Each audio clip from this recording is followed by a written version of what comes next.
Ооба, дал ошондой Европа, Россия, АКШдагыдай эле күчтүү илимпоздор бизде дагы бар. Алардын бири Ош шаарында жүрөк кан тамырлары менен иштеген эндоваскулярдык хирург Талант Эралиев.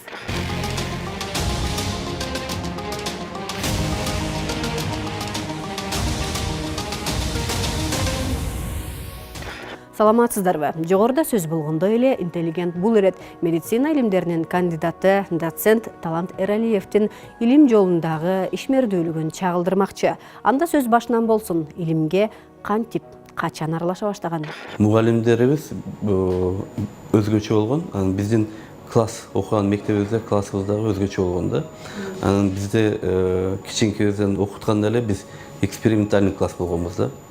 6 класста bizde başkalar A, B, V bolsa biz 6 X elek da. То есть bizge tamga berишкен эмес, X эксперименталь, көрөлү. Жаңы бир нерсени окутуп көрөлү, башкача сабак берип көрөлү деп жөнөкөй эле мектепте, Ош шаарында кереметтүү орто мектебинде ошол экспериментальный класс болуп түзүлгөнбүз. Информатика, английский, bizde кабинет критического мышления деген бар эле. Башкача нерселер көп даярдайт элек да. Мисалы, азыркы кезде көп кездешип калды окшойт. Think pain деген сөздөр бар болчу да. Ар бир сөзгө бөлөкчө мындай эссе, мисалы, бир нерсени эссе кылып жазып, илим бул эмне? Илимде бир нерсени жакшы классификация кылып, бөлүштүрүп, салыштырып, анан кийин акырында ошол нерсе тууралуу жакшы ой пикириңни мындай жазышың керек да.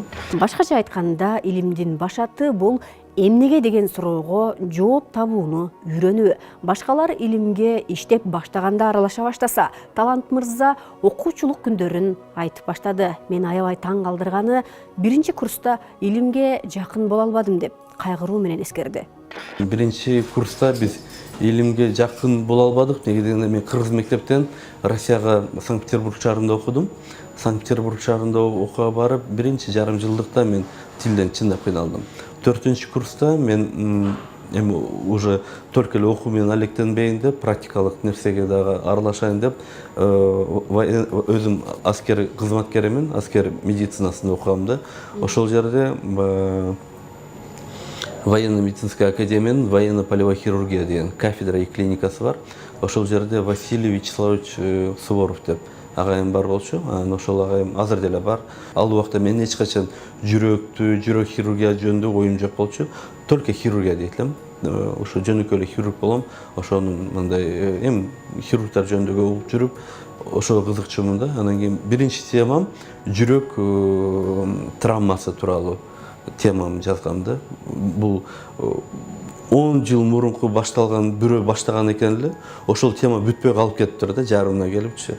Ошол теманы бүтүрсөм, дальше мен сага жардам берем деди дагы. Болду дедим. 1 жылга жетпей, тема бүтүрдү, бардын аныктап, уже курсовой работа жазып койдук да.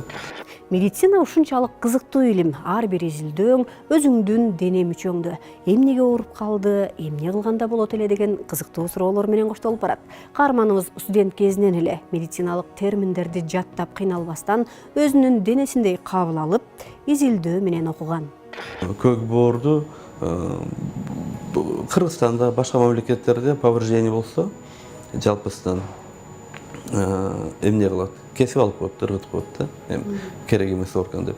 Мен ошол жерде көк боордун организмге пайдасы бар, алып койсо зыяны бар деген теманы козгоп чыгып, эгер травма болсо, аны болушунча сактап калууга аракет кылыш керек деген теманы көтөрүп чыккам да. Студент кезде. Анан кийин ошол убакта 7 факультет бар болчу, мактанып кете берейин. 50 жылда биздин факультеттен бир дагы адам ошол конкурста эч качан месте алган эмес экен да. Менин темам 50 жылда биринчи жолу 3-чү месте алгам, конечно, бирок ошол дагы мындай башкача айтканда, мындай молодец жаңылык болгон. Мындай ийгиликтен кийин жумушка чакыргандар көп болот. Бирок Коргоо министрлигинин атайын келишими менен окууга барган студент окуусун аяктагандан кийин мекенге кайтып, аскердик госпиталда 10 жыл бою эмгектенет. Учурда ардактуу эс алууда. Россияны бүтүрүп келгенде чындап бир убак мындай катуу депрессияга кирдимби эмнеге дегенде мен жөнөкөй эле жазуучу болуп калдым да. Мындай рапорт жазам, дагы бир нерсе жазам, мындай бир жумада бир жолу операция жасайм. Ошондой кызык эмес эле жашоо туура келип калганда, негизи Россияда мен уктачу эмесмин да.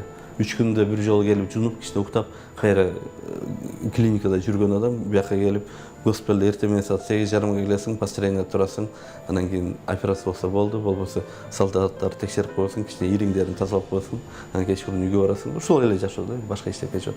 Анан кийин уже башка нерсени издеп баштаганымда ошол баняда жолуктуруп калдым. Биздин агабыз бар, Исабаев Камчы Исламович деген киши. Анан ошол мени ушул кардиологияга, интервенционный кардиологияга кызыктырып, мени ошол жака тартты да.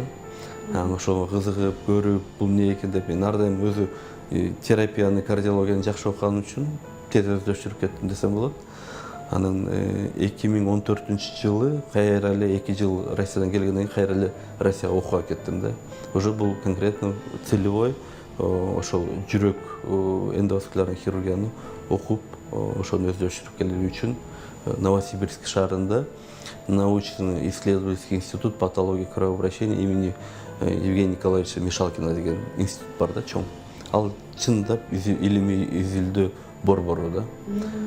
Баса белгилеп айткым келет, чет өлкөдө окуу чындыгында аябагандай чоң каражат талап кылат. Талант мырзанын экинчи окуусуна атын ачыктагысы келбеген жакшы адам демөөрчүлүк кылат. Анын бирден бир максаты жакшы окуп, мыкты дарыгер болуп, мекенге кайтып келүүсү болгон. Россия бул жолу дагы алып калгысы келген. Талант мырзанын чечими бекем экендигине көзү жеткен мугалимдери кийинчерээк кыргыз орус биргелешкен клиникасынын түптөлүүсүнө жардам берген.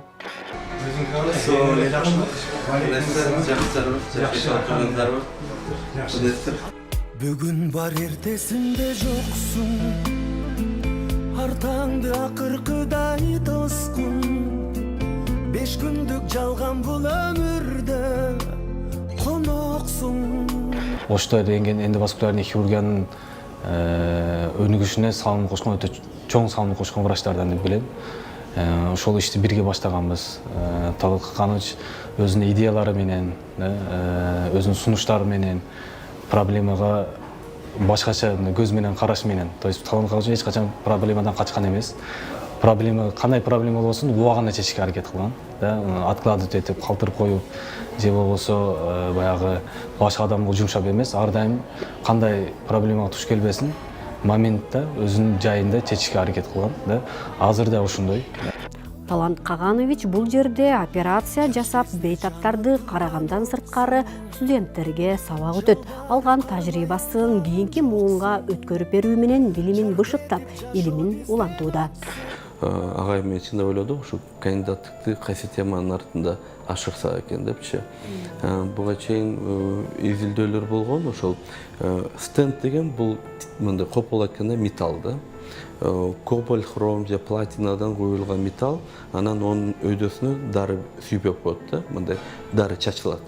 Дары чачылат дагы баягы стенд жабылып калбаш үчүн дары чачылат да. Бирок ошол кезде дагы мисалы менин темам бул бифуркационное поражение да, то есть кан тамырлары ачакай болгон жерлерге кантип стенд коебуз.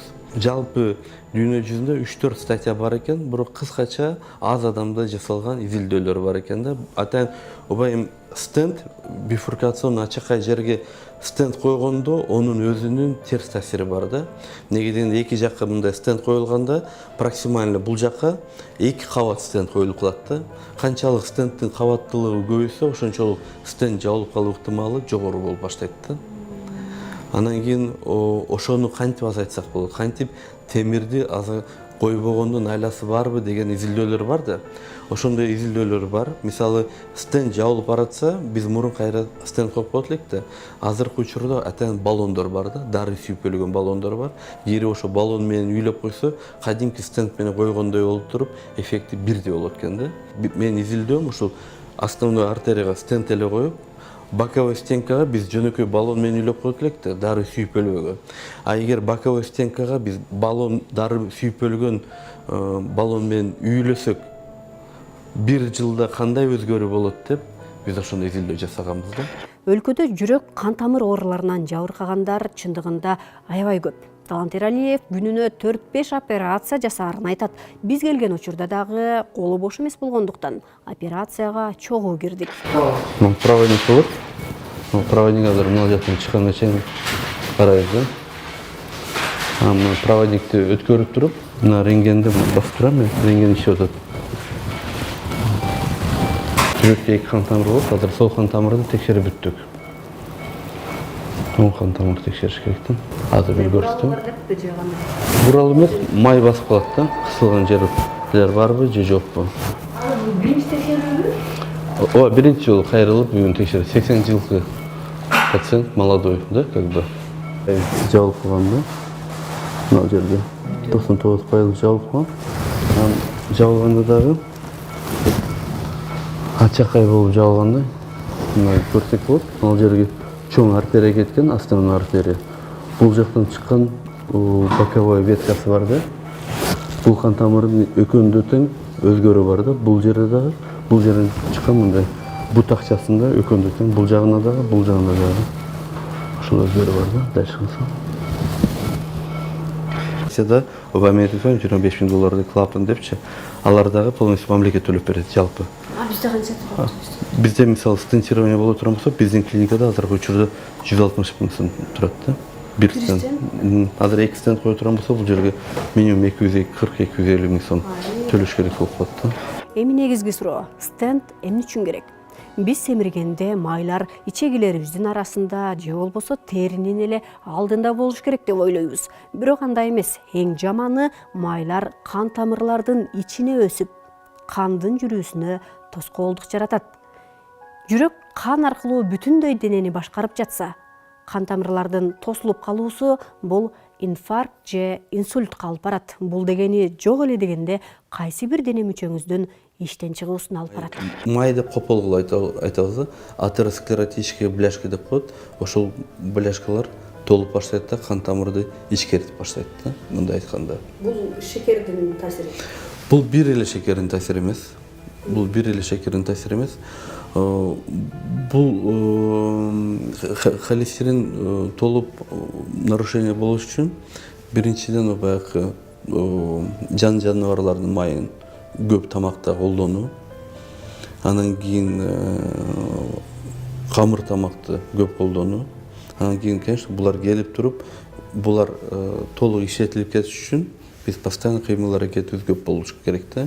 Ошо кыймыл аракетибиздин аздыгынын эсебинен да. Ушул баланс бузулганда майлар толуп баштайт да.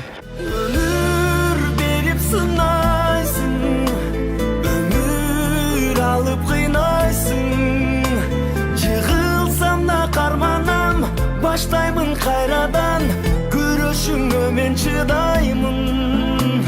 Зымырап катсаң да, азап күн тартсам да, бир сени сүйүп жашаймын. Бизде бардык нерседе негатив ой да. Бул бир эле медицинада эмес, любой жерде бизде жаман, бизде жаман. Мен деле мисалы 11-12 жыл Россияда окудум, Россияда калып, бизде жаман деп жүрсөк болот да. Мен деле досторум бар, коллегаларым бар, бизде мындай, бизде. Айланан кел, кыл, үйрөт. Ошолорду аралаш. Бул жерде ал жакта методикалар бул жака киргиз. Эмнеси жаман? Былтыр Турцияда 3 ай почти окууда жүрдүм. Барып алып келип эле Кыргызстандын системасы жаман деди. О, жаман дедим. Неге жаман дедим? Сага окшоодор башка жакта жүрөт дедим. Келбейсиңби дедим. Ушул жердеги 5тен 1 зарплатага чыдап ушул жакта иштеп, пожалуйста дедим. Сен эмне кылдың Кыргызстан үчүн дедим да. Статистикалык маалыматтарга таяна турган болсок, Кыргызстанда каза болгондордун 52% жүрөк кан тамыр ооруларынан жабыркашат экен. Медицина илимдеринин кандидаты эндоваскулярдык хирург Талант Эралиевдин айтуусунда жүрөк кан тамыр ооруларынын алдын алуу үчүн көбүрөөк кыймылдоо зарыл. Андыктан баарыңыздарды спортко чакырып өтөм.